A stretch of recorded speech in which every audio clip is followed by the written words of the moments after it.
Good day everyone, we are Group Wildrift and we will present our test kick-off meeting. Our project is called TUON, Mock Board Exam Automated Evaluation and Analytics System for VSU Review Center. I am Jan Anthony Varon and these are my teammates Ronald Serna and Luisito Libardo Jr. For today, we will talk our project, then our development testing timeline, and lastly, our project logo, which start with the project information. Our project is called Wildrift. It is a web-based system that helps check mock board exams automatically. Instead of checking papers manually, the system will scan and compute results faster and more accurately. Our system has 5 main features. First, exam paper scanner. It scans answer sheets.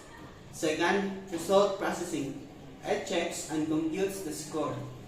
Third, exam analytics. It shows performance results. Fourth, feedback management. Instructors can give feedback. And lastly, notification alerts. Users get updates.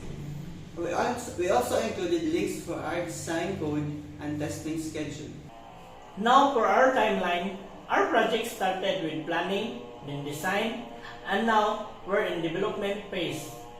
The development will continue until May 2026. After each feature is finished, we test it right away.